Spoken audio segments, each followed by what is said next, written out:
तो बच्चों जो हमारा नेक्स्ट चैप्टर है वो अब हम लोग डिस्कस करेंगे रिप्रोडक्टिव हेल्थ। ठीक है, रिप्रोडक्टिव हेल्थ में अगर आप बोलोगे तो एक चैप्टर है 12th के सिलेबस में जिसमें हम बोलते हैं कि जो है आपका ह्यूमन जो आपका डिजीज है, जो हेल्थ एंड डिजीज वाला चैप्टर है, उसमें एक स्टेटमेंट दिया हुआ है कि total well being in all aspect of population, physical, emotional, behavioural, social. यानी कि हेल्दी कौन है?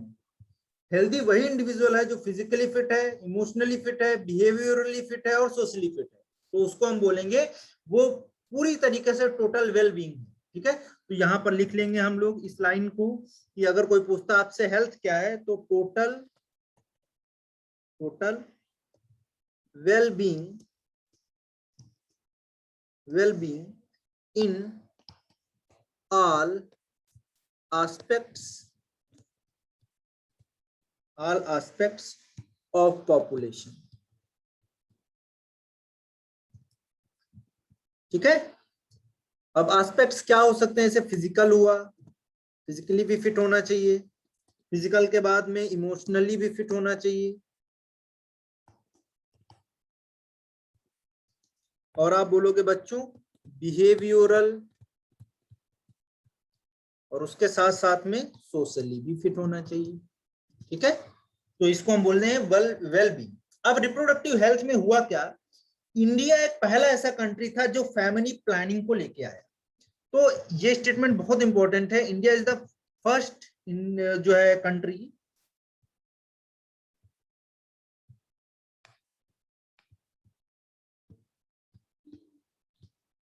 जिसने क्या कॉन्सेप्ट लाया, किस चीज का? जो है फैमिली प्लानिंग का। तो जब हम लोग जो है हमें जब इंडिपेंडेंस मिला तब भी हम लोगों का पॉपुलेशन बहुत ज्यादा था। तो इंडिया में सबसे पहले पॉपुलेशन जो है कंट्रोल करने के लिए फैमिली प्लानिंग का जो है एक तरीके का कॉन्सेप्ट जनरेट किया गया, और फैमिली प्लानिंग को जो है सबसे पहले 1951 यानी 1951 में जो फैमिली प्लानिंग प्रोग्राम था उसको स्टार्ट किया गया। कब स्टार्ट किया गया? 1951 में। ठीक है, अब इसका रीजन क्या था, इसकी वजह क्या थी, उद्देश्य इसका क्या था, एम क्या था, देखते हैं। जो फैमिली प्लानिंग प्रोग्राम बनाया गया इसका मेन जो रीजन था, जो मेन मोटिव था, वो क्या था? Avoid the unwanted birth. तो अनवांटेड बर्थ को रोक सकते थे, इसलिए फैमिली प्रोग्राम लाया गया। ठीक है, फिर जो है क्या हुआ, और क्या रीजन थे? तो इंटरवल्स को रेगुलेट करने के लिए भी ये प्लानिंग लाया गया। तो आप बोलोगे रेगुलेशन भी जरूरी था, ऐसा नहीं कि एक बच्चा हुआ फिर फटाफट दूसरा बच्चा होगा फिर तीसरा होगा, तो वो नहीं होना चाहिए। तो regulate the interval between the pregnancy. तो प्रेगनेंसी के बीच में जो इंटरवल था उसको भी रेगुलेट करना जरूरी था, एक से दूसरे बच्चे के बीच में जो गैप है। ठीक है, दूसरी बात क्या थी? हमारी फैमिली में कितने बच्चे हों, ये भी बहुत इंपॉर्टेंट बात थी। To determine the number of childrens present in family. तो फैमिली में कितने बच्चे रखने हैं, ये भी इस प्लानिंग का एक प्रमुख उद्देश्य था, एक मेन मोटिव था। ठीक है, अब क्या हुआ, इन 1977 ये जो फैमिली प्रोग्राम था ये चेंज हो गया, और 1977 में इसको चेंज करके क्या बोला गया कि अब ये चेंज होके क्या बनाया गया? फैमिली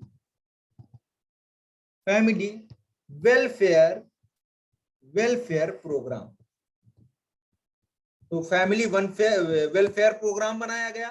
कब बनाया गया? 1977 बनाया गया। इसमें जो बच्चों था, फैमिली वेलफेयर प्रोग्राम का मतलब क्या था, यहाँ पर मदर के साथ साथ में और जो है आपका जो पॉपुलेशन को जो है ध्यान में रखते हुए क्या किया गया, एक प्लान यहाँ पर इंट्रोड्यूस कराया गया जिसका नाम था RCH। क्या नाम था इसका? RCH। ये एक प्रोग्राम लाया गया जिसका फुल फॉर्म क्या था? Reproductive and child health care.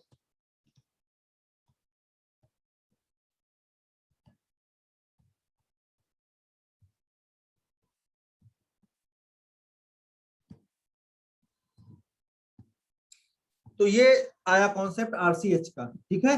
अब देखिए स्मॉल फैमिली के लिए कुछ स्लोगन्स भी इंट्रोड्यूस कराए गए, छोटे छोटे स्लोगन्स बनाए गए स्मॉल फैमिली के लिए, छोटे छोटे जो है घर परिवार बनाने के लिए, क्योंकि एक सीमित परिवार होना बहुत जरूरी है। जिस हिसाब से हमारा पॉपुलेशन बढ़ रहा है, इंडिया का पॉपुलेशन ग्रो कर रहा है, उस तरीके से क्या है कि स्मॉल फैमिली प्रोग्राम होना बहुत जरूरी है। तो जो स्मॉल फैमिली प्रोग्राम था, तो कुछ स्लोगन शुरुआत में दिया गया अवेयर करने के लिए, टीवी के माध्यम से बहुत सारे ऐड किए गए, रेडियो ऐड किए गए, ये सारे ऐड आते थे। तो उसी में 1970 में एक स्लोगन दिया गया,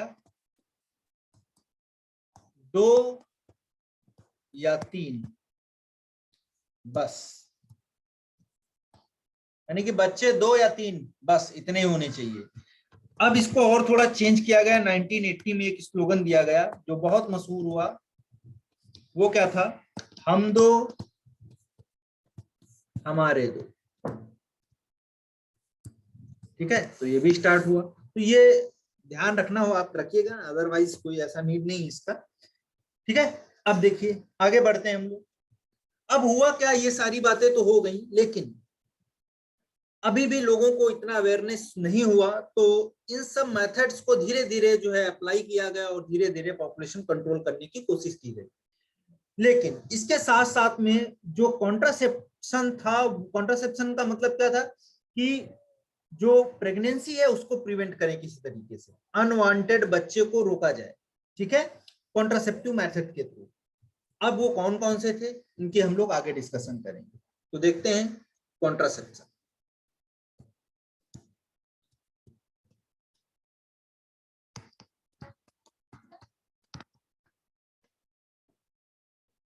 ठीक है, कॉन्ट्रासेप्टिव्स की बात करोगे बच्चों, तो इसका एम क्या था, मकसद क्या था?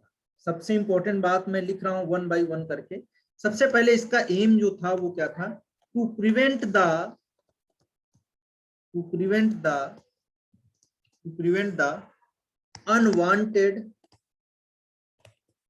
Unwanted pregnancy. तो अनवांटेड प्रेगनेंसी को तो रोकना ही था हमें, अगर हम नहीं चाहते हैं तो उसको रोकना था, ठीक। दूसरा क्या था, जो कॉन्ट्रासेप्टिव मेथड्स हैं वो आइडियल होने चाहिए।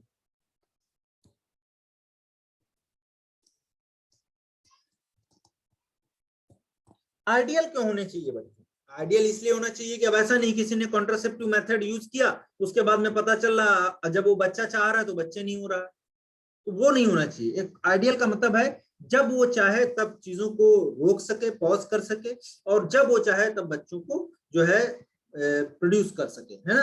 तो कॉन्ट्रासेप्टिव मेथड या कॉन्ट्रासेप्टिव जो भी है वो आइडियल होने चाहिए, और आइडियल होने की पहली प्राथमिक जो चीज है वो क्या है कि वहां पर हमको जब चाहे अकॉर्डिंग टू हमारी डिजायर जो है हम रिगेन कर सकें अपनी फर्टिलिटी को। ओके, अब कॉन्ट्रासेप्टिव देखते हैं क्या था, कितने मेथड थे। तो देखिए कॉन्ट्रासेप्टिव की जब आप बात करोगे बच्चों, आराम से पढ़ेंगे थोड़ा थोड़ा। कॉन्ट्रासेप्टिव की जब आप बात करोगे तो एक मेथड होता है जिसको हम बोलते हैं टर्मिनल। कौन सा मेथड है बच्चों? टर्मिनल मेथड है। या दूसरा मेथड देखते हैं, आप बोलोगे सर्जिकल मेथड। कौन सा मेथड है? सर्जिकल मेथड, ठीक है। या इसी को हम दूसरे नाम से जानते हैं बच्चों, वो कौन सा था? स्टेलाइजेशन। कौन सा था? स्टेलाइजेशन। तो ये तो परमानेंट मेथड था, जो है सेक्स करने के बाद प्रेगनेंसी ना हो उसको अवॉइड करने के लिए। तो टर्मिनेशन मेथड या सर्जिकल मेथड या परमानेंट मेथड था एक तरीके से टू प्रिवेंट द प्रेगनेंसी, ठीक है। अब देखिए जो टर्मिनल मेथड या सर्जिकल मेथड था बच्चों, ये 2 तरीके का था, या तो मेल में किया जाए या तो फीमेल में किया जाए, सब बाद में डिस्कस करेंगे। मेल में जो था उसको बोलते थे वैसेक्टोमी, और फीमेल में जो बच्चों था उसको हम क्या बोलते थे, जो है ट्यूबेक्टोमी।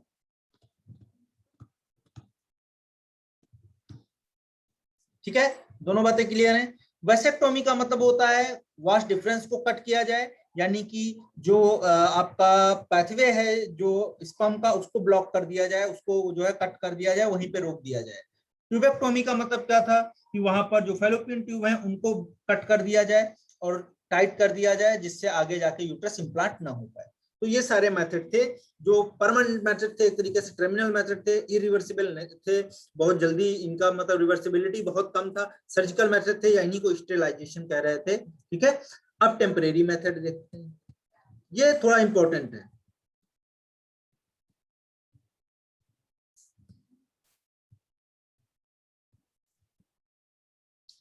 टेम्पोररी मेथड का मतलब क्या है, इसको दूसरे नाम से भी जानते हैं स्पेसिंग मेथड।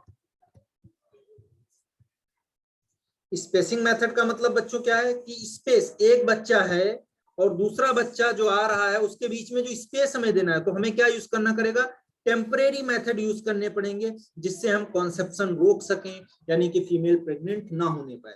तो ये टेम्परेरी मेथड जो थे वो कब से हम यूज करेंगे, कॉन्ट्रासेप्टिव थे कुछ, क्या क्या थी चीजें यूज करेंगे कैसे, वो हम आगे डिस्कस करेंगे। टेम्परेरी मेथड या स्पेसिंग मेथड, स्पेसिंग का मतलब क्या है, एक बच्चे से दूसरे बच्चे के बीच में लोग बोलते हैं कि 3 ईयर का मिनिमम गैप होना ही चाहिए। ठीक है, तो ये स्पेस जो दिया गया इसीलिए इसका नाम पड़ा स्पेसिंग मेथड। आगे बढ़ते हैं। जो ये टेम्परेरी मेथड था इसमें बहुत सारे जो है मेथड्स थे, बहुत सारे जो है पार्ट्स थे, वो देखते हैं हम। एक तो हम क्या करें, स्पर्मिसिडल। स्पर्म साइडल, स्पर्म का मतलब वो स्पर्म साइडल मतलब किलिंग, तो स्पर्म का किलिंग कर सकें, यानी कि कुछ ऐसे जो है केमिकल्स वगैरह यूज करें जो स्पर्म को किल कर दें। दूसरा मेथड देखिए, कुछ बैरियर्स यूज करें, बहुत इजी है और बहुत आसान है और क्वेश्चन भी आपको 2 देके जाएगा। बैरियर्स में बच्चों आप यूज करोगे या तो कॉन्डोम होंगे या तो डायाफ्राम फीमेल्स के केस में, या आप बोलोगे डायाफ्राम के अलावा सर्विकल कैप। 1 बाय 1 हम लोग आगे डिस्कस करेंगे इसको। और सर्विकल कैप के बाद में बच्चों वॉल्स। 3 है बैरियर मेथड फीमेल्स के अंदर। ठीक है, उसके बाद देखिए आगे बढ़ेंगे, कुछ और मेथड है जिसमें आता है ओरल कॉन्ट्रासेप्टिव। तो यहाँ पर जो ओरल कॉन्ट्रासेप्टिव हैं उनमें आप एस्ट्रोजन प्रोजेस्टेरोन वगैरह देखने को मिलेगा। उसके बाद इंजेक्शन मेथड, कुछ इंजेक्शन भी आते हैं, वो सब आगे डिस्कस करेंगे, उनको यूज करते हैं। इंजेक्शंस के अलावा बच्चों आप बोलोगे इम्प्लांट्स आते हैं, स्टिक लाइक स्ट्रक्चर्स होते हैं इम्प्लांट्स के, एनसीईआरटी में एक डायग्राम बना हुआ है आपके। और उसके अलावा सबसे जो है इजी मेथड जो नेचुरल मेथड है, यानी कि यहाँ बाहर से कुछ नहीं लेना है नेचुरल मेथड में, लेकिन इसमें नेचुरल मेथड में आप देखोगे तो फेल्योर रेट ज्यादा है, यानी कि प्रेगनेंसी पॉसिबल हो जाता है इसमें। ठीक है, तो ये सारी बातें हैं जो हमें डिस्कस करना है 1 बाय 1 करके, कितने तरीके के जो है टेम्परेरी या स्पेसिंग मेथड में। ठीक है, अब चलिए सबसे पहले हम बात करेंगे नेचुरल मेथड। नेचुरल मेथड के थ्रू हम कैसे जो है प्रिवेंट करते हैं, तो देखते हैं सबसे पहले। ठीक है, ये सारे जितने मैंने बताए वो सारे टेम्परेरी में। ठीक है, इधर देखिए ये सारे जितने हैं ये बच्चों बी वाला पार्ट है टेम्परेरी या स्पेसिंग मेथड, क्योंकि परमानेंट नहीं करते हैं, जब हम चाहेंगे तब फिर से हम रिगेन कर लेंगे। ठीक है, अब सबसे पहले बच्चों इसमें जो पहला पार्ट था उसको देख लेते हैं। तो ये हम लोग लिख ले रहे हैं, कौन सा है, नेचुरल मेथड।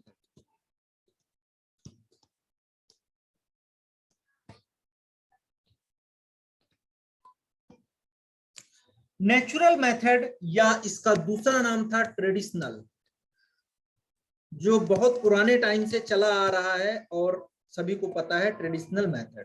ये मेथड हम यूज करके कैसे फीमेल को कंसीव होने से रोक सकते हैं वो समझते हैं। ठीक है, तो ये काम किस फंक्शनिंग पे करता था, इसका क्या मोटो था, किस तरीके से काम करता था।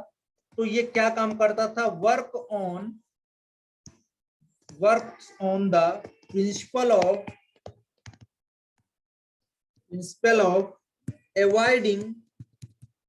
avoiding chances providing chances of ovum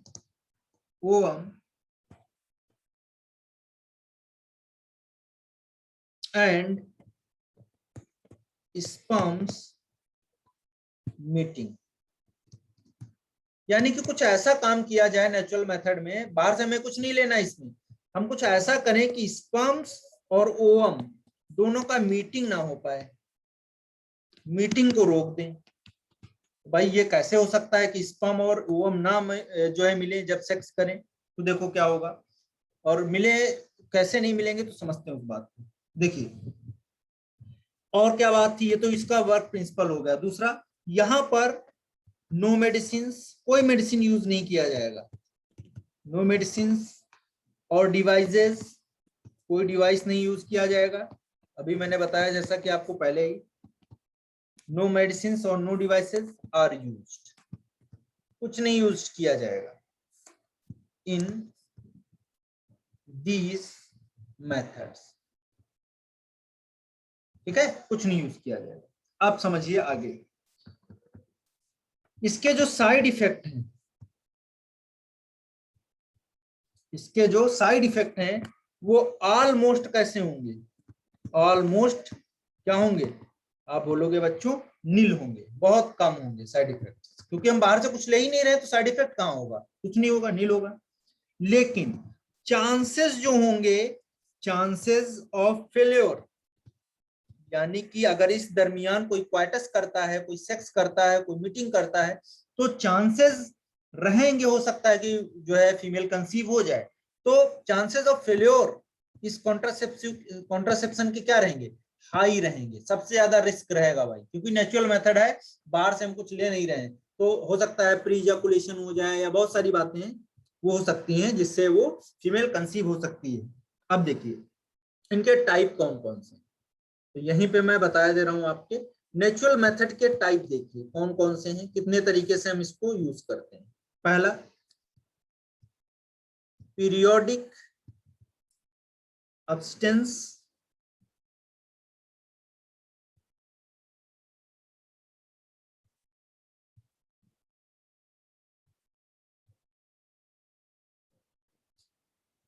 ठीक है, या इसी को बच्चों बोलते हैं हम कैलेंडर मेथड।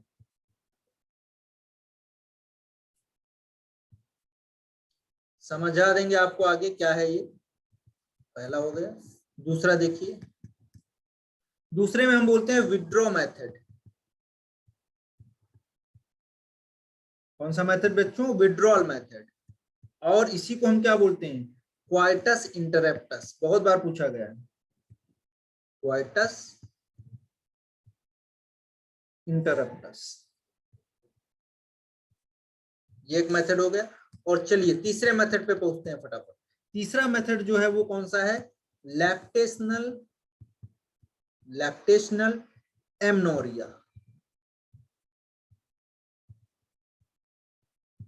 ठीक है, तो periodic abstinence, calendar method, withdraw method, coitus interruptus, lactational amenorrhoea, ये तीन मेथड हैं जो ट्रेडिशनली यूज किए जाते हैं या नेचुरली यूज किए जाते हैं। यानी कि यहाँ पे बाहर से हम कोई भी केमिकल या किसी तरीके का बैरियर या किसी तरीके का डिवाइस यूज नहीं करते हैं, ये पूरा मेन मेड है, पूरा बिल्कुल जो है आपका नेचुरल प्रोसेस है जिसमें कोई भी बाहर से हम कुछ भी इन्वॉल्व नहीं करते हैं। देखते हैं सबसे पहले पीरियोडिक, एक एक करके समझेंगे, या इसी मेथड को हम क्या बोल रहे थे बच्चों, कैलेंडर।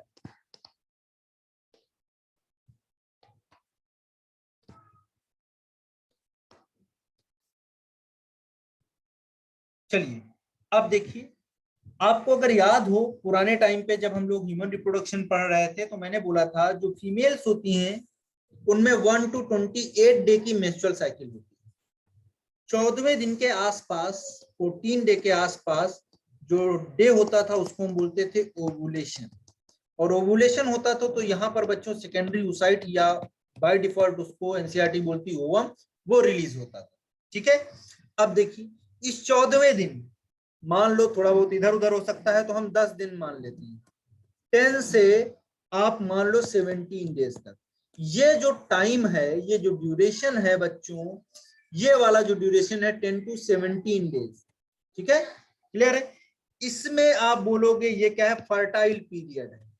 अगर इस टाइम पे कोई मेल सेक्स कर रहा है या क्वाइटस कर रहा है विद द फीमेल, मीटिंग कर रहा है, तो वहां पर स्पर्म आएगा और ओवम भी निकलेगा, तो ये फ्यूज हो जाएगा, तो क्या हो जाएगा, जाइगोट बन जाएगा। तो ये फर्टाइल पीरियड है, या इसी को हम बोलते हैं रिस्क पीरियड। क्या बोलते हैं बच्चों, फर्टाइल पीरियड या रिस्क पीरियड बोलते हैं। ठीक है, बाकी रिमेनिंग जो आपका है, मैं दूसरे पेन से इसको मार्क कर दे रहा हूं, ये जो रिमेनिंग है ये बच्चों आप बोलोगे सेफ पीरियड है फ्रॉम 17 to 28, और इधर आप बोलोगे 1 to 10। ठीक है, तो ये वाला जो जोन है बीच वाला 10 से जो है आपका 17 दिन तक, ये वाला ये क्या है, रिस्क पीरियड है या फर्टाइल पीरियड है। इसके दरमियान अगर कोई सेक्स करता है तो वहां पर पॉसिबिलिटी रहेगा पूरा पूरा कि वहां पर क्या होगा, जो है आपका फीमेल कंसीव हो जाएगी। अगर इस दरमियान कोई क्वाइटस नहीं करता है तो प्रेगनेंसी होने के चांसेस बहुत कम रहेंगे। ठीक है, अब देखो कभी कभी क्या होता है, कोई फीमेल्स में थोड़ा अप डाउन हो जाता है, ज्यादा दिन का मेंस्ट्रुअल साइकिल हो जाता है या 35 का होता है। तो आप याद करो, जब हम बात कर रहे थे डे ऑफ ओवुलेशन का, तो हम क्या कर रहे थे, 14 जो है टोटल जो डे थे मेंस्ट्रुअल साइकिल के, वहां से हम क्या कर रहे थे, 14 डे निकाल दे रहे थे।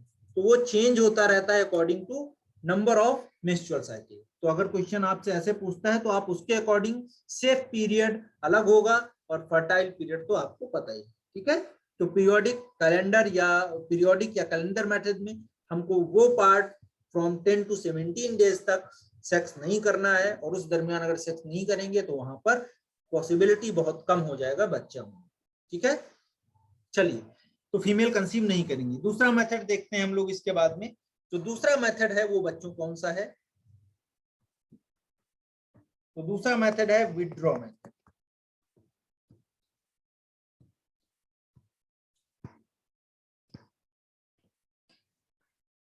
विथड्रॉल मेथड या इसको हम बोलते हैं क्वाइटस इंटरप्टस।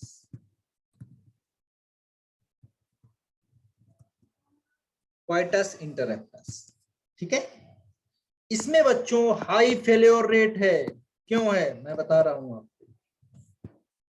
देखिए, क्वाइटस इंटरप्टस का मतलब क्या है कि यहां पर अगर कोई सेक्स कर रहा है फ्रॉम 1 to 28 डे का साइकिल फीमेल में चल ही रहा होगा, अगर 10 से 17 डे इस दरमियान कोई सेक्स कर रहा होगा, पहली बात तो अवॉइड कर सकते हैं। अगर फिर भी कोई कर रहा है तो दूसरा मेथड होता है विथड्रॉ मेथड। इसमें करते क्या है, इस विथड्रॉ मेथड में या क्वाइटस इंटरप्टस में पेनिस को विथड्रॉ कर लेते हैं।